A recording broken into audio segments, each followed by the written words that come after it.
ఏరు దాటే వరకు ఏరు మల్లన్న, ఏరు దాటాక బోడి మల్లన్న అన్న సామెత గురించి మనం వినే ఉంటాం కదా. అయితే సరిగ్గా ఈ సామెత కాకినాడ రూరల్ నియోజకవర్గంలో టీడీపీ నేతలకు ఆపాదించవలసిన పరిస్థితి వస్తూ ఉంది. ఎందుకంటే 2024 ఎన్నికల్లో కూటమిగా 3 పార్టీలు ఏర్పడినాయి: తెలుగుదేశం పార్టీ, జనసేన, బీజేపీ. అందులో భాగంగా దాదాపుగా కొన్ని స్థానాలు, అంటే 21 స్థానాలని జనసేన పార్టీకి తెలుగుదేశం పార్టీ ఇవ్వాల్సి వచ్చింది. అందులో కాకినాడ రూరల్ నియోజకవర్గం కూడా ఒకటి. ఆ రోజు ఆ నియోజకవర్గంలో పోటీ చేయడానికి పంతం నానాజీ గారికి సీట్ ఇచ్చారు. టీడీపీ తరఫున ఇన్ఛార్జిగా, అంటే గతంలో రూరల్ నియోజకవర్గం ఎమ్మెల్యేగా పనిచేసినటువంటి పిల్లి అనంతలక్ష్మి, ఆమె భర్త పిల్లి సత్యబాబు పూర్తిగా సపోర్ట్ చేశారు. ఎందుకంటే ఆ రోజున్న పరిస్థితుల్లో ఆ సపోర్ట్ అనేది అనివార్యమైంది.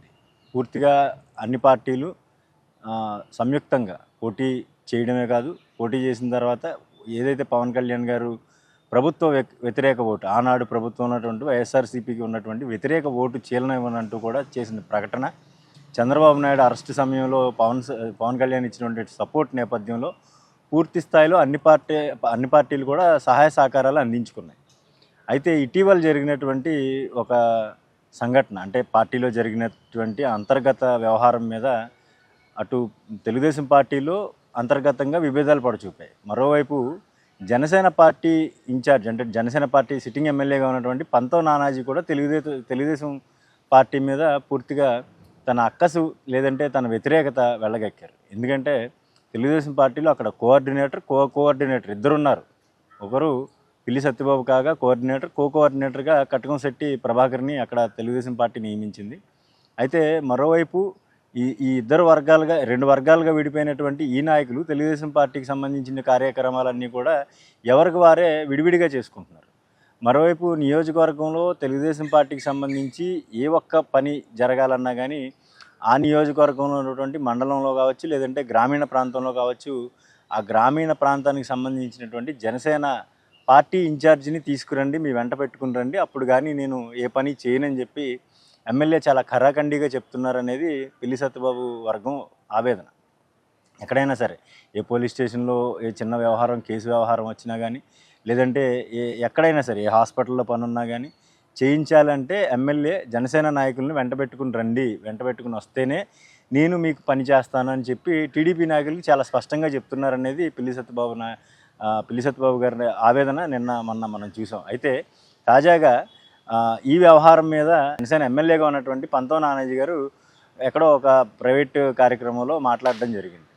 గతంలో బియ్యం దొంగతనం చేసింది ఎవరు, పిల్లలకి పెళ్ళిళ్ళు 100 పెళ్ళిళ్ళు చేసింది ఎవరు, అంతేకాకుండా వైఎస్ఆర్సీపీ, టీడీపీ, అంటే ఇదొక కొత్త పార్టీగా ఆవిర్భవించింది కాకినాడ రూరల్ నియోజకవర్గంలో, నువ్వా నా గురించి మాట్లాడేది అంటూ కూడా ఆయన చాలా స్పష్టంగా మాట్లాడడం జరిగింది. అయితే దీని మీద టీడీపీ నాయకులు ఒకటే ఆరోపణ చేస్తూ ఉన్నారు, ఒకటే వాదన దిగుతూ ఉన్నారు. ఏంటంటే మా నాయకుడు బియ్యం దొంగతనం చేశాడు, లేదంటే మా నాయకుడు పిల్లలకి సంబంధించి పెళ్ళిళ్ళు వ్యవహారం కొంత వాళ్ళ ఇంట్లో కొంత ఇబ్బందికర పరిస్థితుల్లో పెళ్ళిళ్ళు జరిగినాయి.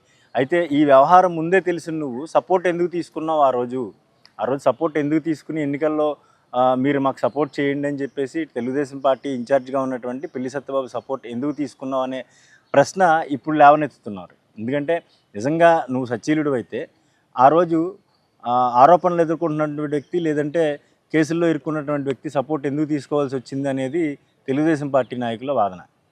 దీన్ని బట్టి చూస్తే ఏరు దాటిన తర్వాత తప్పతగలేసే రకంగా ఎమ్మెల్యే వ్యవహారం తయారైందని టీడీపీ నేతలు వాదిస్తూ ఉన్నారు. మరోవైపు చూసుకుంటే పార్టీ పొత్తు 15 ఏళ్ల పాటు కొనసాగుతుంది.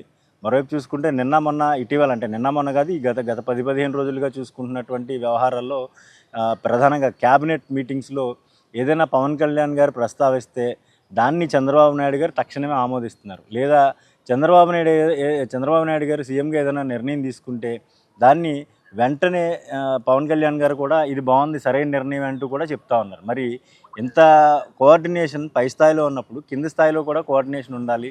అదే కోఆర్డినేషన్తో నియోజకవర్గ స్థాయిలో, గ్రామీణ స్థాయిలో కూడా వెళ్తేనే భవిష్యత్తు ఉంటుందని చెప్పుకుంటూ ఉంటారు. కానీ క్షేత్రస్థాయిలో, నియోజకవర్గ స్థాయిలో కావచ్చు, గ్రామీణ స్థాయిలో కావచ్చు, తెలుగుదేశం పార్టీ నాయకులు, ఇటు జనసేన నాయకులు ఇద్దరు 2 వర్గాలుగా విడిపోయారు.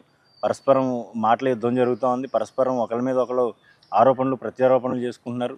అయితే ప్రస్తుతం ఆయన మీద ఏదైతే గతంలో కొన్ని ఆరోపణలు వచ్చినాయో, దాదాపుగా 20 ఏళ్ల క్రితం ఆరోపణలు వచ్చినాయో పిల్లి సత్యబాబు మీద, ఆ ఆరోపణలు ఇప్పుడు తెర మీదకి తీసుకురావడం వెనుక పూర్తిగా దీన్ని తెలుగుదేశం పార్టీకి సంబంధించి నియోజకవర్గంలో, అంటే కాకినాడ రూరల్ నియోజకవర్గంలో ఉన్నటువంటి కోఆర్డినేషన్ని దెబ్బతీసే విధంగా ఉందనేది తెలుగుదేశం పార్టీ నాయకుల వాదన.